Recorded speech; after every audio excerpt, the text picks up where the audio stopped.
2.5 साल तो हो गए अभी सरकार को, अब आगे क्या है? 2.5 साल में एक भी परमानेंट वैकेंसी इन्होंने स्वास्थ्य विभाग में नहीं निकाली। 25 से 30 हजार युवाओं का भविष्य अंधकारमय होता है और सरकार अपने वादे से मुकरती है। हमारे साथ कुटाराघात हो रहा है, इसका हम पूर्ण रूप से विरोध करते हैं और समय आने पे पूरे राजस्थान में पेन डाउन का भी हम ऐलान करेंगे। एक दिन का समय मांगा था किरोड़ीलाल मीणा जी से और आज तक चिकित्सा मंत्री जी हमसे मुलाकात नहीं कर रहे। अभी जो ये है 1965 19B के रूल में चेंजेस कर रहे हैं ये लोग। डायरेक्ट भर्ती निकाल दी तो आपको उसका फायदा नहीं? नहीं सर, नहीं मिल सकता। तो पहले हमारा जो 18,000 है उनको परमानेंट कर दो, उसके बाद आप नियम चेंज कर। अभी इसको लेकर आप क्या क्या? देखो, हम तो ये चाहते हैं कि 2013, 2018, 2023 में मेरिट प्लस बोनस से हुई है, मेरिट प्लस बोनस ही होनी चाहिए। सरकार हमारी बात नहीं सुनेगी तो ये तो पहला प्रदर्शन स्वास्थ्य भवन का घेराव करेंगे, आगे राजधानी जाम करने का भी प्रदर्शन करेंगे। बदलाव क्या करें? बदलाव तो सीधी भर्ती निकाल ली, एग्जाम के थ्रू करवा रही है सर हमारे से। गाभी नगरी के दुर्गापुरा में इस वक्त हम मौजूद हैं, जहां कई नर्सिंग अभ्यर्थी अपनी मांग को लेकर डॉक्टर किरोड़ीलाल मीणा कैबिनेट मंत्री से मुलाकात जिन्होंने की है और अपनी मांग उनके सामने रखी है। साथ में ही उन्होंने कहा है कि इन मांगों को जल्द से जल्द पूरा करवाया जाए, वरना वो एक बड़ा आंदोलन का रूप ले सकते हैं। हमारे साथ में कुछ साथी हैं जो यहाँ पर इस मांग को किरोड़ीलाल मीणा के सामने रखा है और उस मांग को पूरा करवाने के लिए वो लगातार प्रयास कर रहे हैं। क्या मांग है, क्यों इस बात को लेकर आप लगातार विरोध कर रहे हैं? राजस्थान सरकार में सरकार चाहे कांग्रेस की हो चाहे बीजेपी की हो, आज तक मेडिकल डिपार्टमेंट में nursing staff, paramedical staff, pharmacist staff और एएनएम संवर्ग की जितनी भी भर्तियां हुई है, 13 देख लो, 18 देख लो, 23 में देख लो आप, सरकार ने मेरिट प्लस बोनस से करवाई है। सरकार हमको बोनस देती है 1 साल का 10%, 2 साल का 20%, 3 साल का 30%। और इसी के संदर्भ में सरकार हमको अल्प वेतन में काम कराती है 5 साल 7 साल, उसके बाद वैकेंसियाँ निकालती है और मेरिट प्लस बोनस के आधार पर भर्ती निकालकर हमको परमानेंट करती है और इसी आधार पर हमारा जीवन आगे बढ़ता है। हम सरकार की कंधे से कंधा मिलकर अल्प वेतन में अपना खुद का शोषण, अपना परिवार का शोषण, अपने सपनों को दबाकर सरकार की सेवा करते हैं। और सरकार आज उन नियमों में कहीं ना कहीं चेंजमेंट लाने की फाइलें चला रही है। जो हुआ थोड़ी है चेंज इसमें? सर फाइलें चल रही है, चिकित्सा मंत्री से अप्रूवल मिल चुका है। अगर ऐसा होता है तो 25 से 30 हजार युवाओं का भविष्य अंधकारमय होता है और सरकार अपने वादे से मुकरती है। क्या चेंजेस किए हैं अभी इसमें? अभी जो ये है 1965 19B के रूल में चेंजेस कर रहे हैं ये लोग और वो कार्मिक विभाग में अभी फाइल जा चुकी है हमारी। बदलाव क्या कर रहे हैं? बदलाव तो सीधी भर्ती निकाल ली, एग्जाम के थ्रू करवा रही है सर हमारे से। तो एग्जाम हम कहाँ से देंगे? हम तो 7 साल से गवर्नमेंट जेके लोन SMS हॉस्पिटल में सेवाएं दे रहे हैं 7-7 हज़ार में, तो हम पढ़ नहीं सकते ना सर। अब 7 साल से आप लगातार प्रयास कर रहे हैं, लेकिन अब सीधी अगर इसमें डायरेक्ट भर्ती निकाल दी तो आपको उसका फायदा नहीं? नहीं सर, नहीं मिल सकता। जो आज कोचिंग कर रहे हैं बच्चे उनका होगा ना सर, बस प्राइवेटी में तो वो बच्चे जाएंगे, हम कहाँ से सेलेक्ट होंगे? हम तो सेवाएं दे रहे हैं, हॉस्पिटल में काम कर रहे हैं रात दिन। लेकिन एक्सपीरियंस तो आपको ज़्यादा हुआ ना, क्योंकि आप तो लगातार काम करते आ रहे हैं। सर, हम 5-7 साल से कंटिन्यू काम कर रहे हैं सरकार की एजेंसियों में। जैसे उन्होंने अलग PPP मोड पे चला रखी है, UTV पे लगे हुए हैं, ये सुविधा मतलब सुविधा के ड्रे हमारा सारा है। तो सरकार चाह कर भी ये हमें मतलब ये नहीं बोल रहे आप एग्ज़ाम कराओ, एग्ज़ाम मत कराओ। हम ये बोल रहे जैसे हम 18-20 हज़ार लड़के हैं जिसमें हम सारे समूह रखे हैं, ANM भी है, फार्मा वाले भी है, पैरामेडिकल और हम नर्सिंग वाले हैं। तो हम चाह रहे भाई जैसे अगर आप नियम भी चेंज करना चाह रहे हो ना, तो पहले हमारा जो 18,000 है उनको परमानेंट कर दो, उसके बाद आप नियम चेंज कर। अभी ये सारी चीज़ें चल रही है, आप भी इसका हिस्सा हैं। 7 साल तक आपने संघर्ष किया, लेकिन अब सरकार आपको इसके अंदर ज्वाइनिंग दे नहीं रही है उस हिसाब से, यानी कि नियम में बदलाव कर रही है। इसमें भी कोई वैकेंसी वगैरह का कोई प्रावधान अभी लेकर आए हैं? सरकार के द्वारा कोई अंदर से न्यूज़ आ रही है कि जो अब वैकेंसी आने वाली है कुछ दिनों में, वो डायरेक्ट भर्ती होगी, एग्जाम के बेस पर होगी। और हम बताना चाहते हैं कि हम लोग हमारी खुद की, लेकिन आपको तो उसमें फ़ायदा है क्योंकि आपके पास में आप 7 साल तक काम किया तो बोनस अंक तो मिल ही जाएंगे आपको। जी रुकिए सर, इसके अंदर ये सिस्टम है कि अगर सरकार हमसे एग्जाम करवाती है तो हम सरकार से कहना चाहेंगे कि हम खुद एग्जाम देकर अपनी डिग्रियां प्रूव करके और एबिलिटी प्रूव करके ही संविदा कर्मी लगे हैं। और क्योंकि हम लोग 7 साल से लगातार ड्यूटी कर रहे हैं, तो एक प्रकार से हम एग्जाम ही दे रहे हैं और सरकार को ये चीज़ समझनी चाहिए। तो अभी इसको लेकर आप क्या क्या एफर्ट्स कर रहे हैं? देखो, हम तो ये चाहते हैं कि 2013, 2018, 2023 में मेरिट प्लस बोनस से हुई है, मेरिट प्लस बोनस ही होनी चाहिए बस वैकेंसी हमारी तो ये। या फिर जितने लोग हैं उनको एक बार ज्वाइनिंग दे दी जाए? जी, इनको एक बार ज्वाइनिंग दे दें, उसके बाद में सरकार जो करना चाहे वो उनके हाथ में है।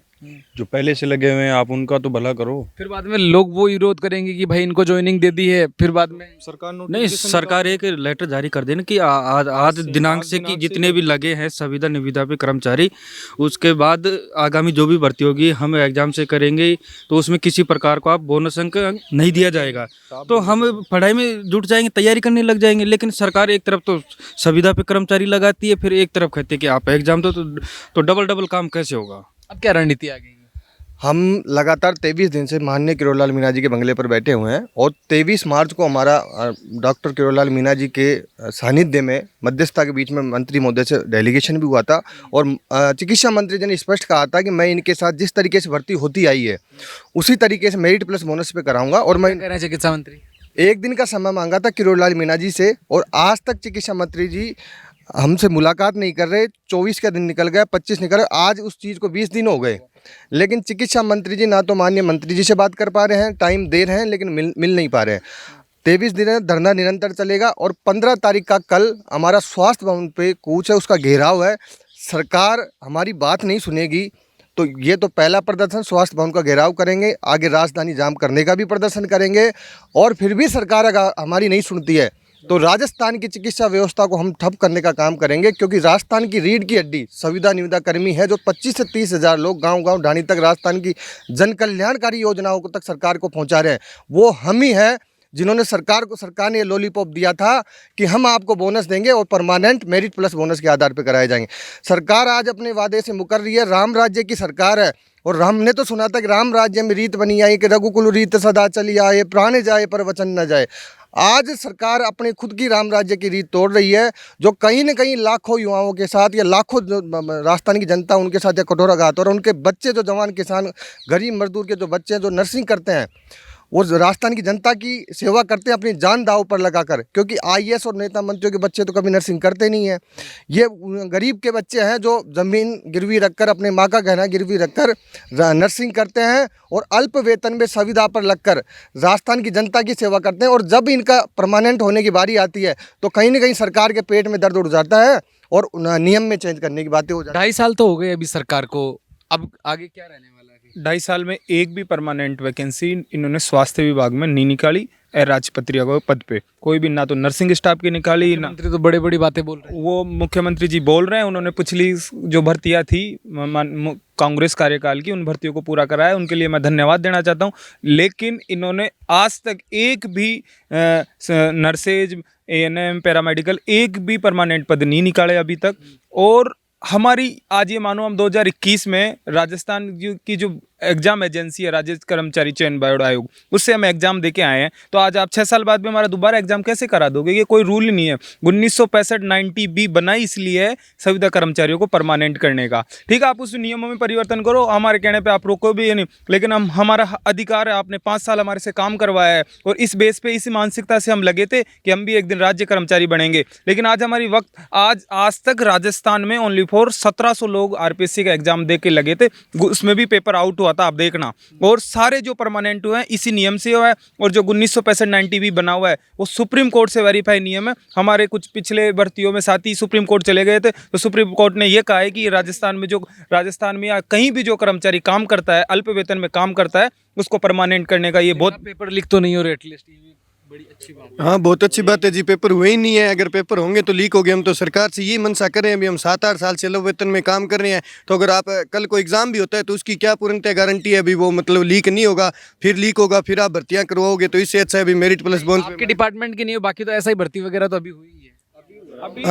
अभी जब ये कार्यकाल खत्म हो जाएगा ना, जब जांच होगी जैसे पिछले कार्यकाल की हो रही है, जब पता चलेगा। अभी एसआई की भर्ती अभी 10 दिन पहले हुई है, उसका भी कौन जांच करा रहा है? अभी जो ओएमआर सीट भरा का ये सारी चीज़ें पिछले कार्यकाल की थी। अब इनका भी पता चलेगा। नहीं हो रहे, भविष्य बहुत अच्छा है, मैं तो चाहता हूँ हो भी नहीं। माननीय भजन लाल जी और चिकित्सा मंत्री जी बहुत अच्छा काम भी कर रहे हैं, उसमें कोई दिक्कत नहीं है। लेकिन जो हमारे साथ कुटाराघात हो रहा है, इसका हम पूर्ण रूप से विरोध करते हैं और समय आने पर पूरे राजस्थान में पेन डाउन का भी हम ऐलान करेंगे। ये मांगे नहीं मानी गई। हाँ, मांगे नहीं मानी गई तो ठीक है, तमाम अभ्यर्थी हैं वो हमारे साथ में किरोड़ी लाल मीणा से लगातार बातचीत कर रहे हैं और स्वास्थ्य मंत्री से भी इन्होंने बातचीत की और वहाँ पर मिलकर इन्होंने बातचीत की। तो एक दिन का समय किरोड़ी लाल मीणा को दिया गया कि एक दिन का समय दिया जाए, लेकिन उस बात को आज 23 से 24 दिन बीत गए हैं। 24 दिन बीत जाने के बावजूद भी स्वास्थ्य मंत्री ने ना तो इनकी बात सुनी है, ना उसके अंदर कोई बदलाव किया है। सोचने की बात है, विडंबना है राजस्थान के उन अभ्यर्थियों के लिए जो लगातार प्रयास कर रहे हैं कि उनकी बात को सरकार सुने और सरकार समय देकर आपको बुलाती है। 7,000 रुपये में परिवार नहीं चलता, घर नहीं चलता, खर्चा नहीं चलता। यहाँ तक कि अगर आप जयपुर जैसे बड़े शहर में रह रहे हैं तो 7,000 रुपये में तो आपका रहना भी संभव नहीं है। देखना ये होगा कि अब इस मामले में सरकार क्या संज्ञान लेती है। क्या वाकई के अंदर जो अभ्यर्थियों को जिस चीज़ का डर खौफ है कि सरकार कोई नया नियम लेकर आ रही है और अब एग्ज़ाम के माध्यम से ही नियुक्ति की जाएगी या फिर डायरेक्ट भर्ती होगी, अगर उस माध्यम से होगी तो इनके ऊपर एक गहरा संकट नज़र आ रहा है। सहयोगी जावेद के साथ मैं Deepak Kumawat, update India TV Jaipur.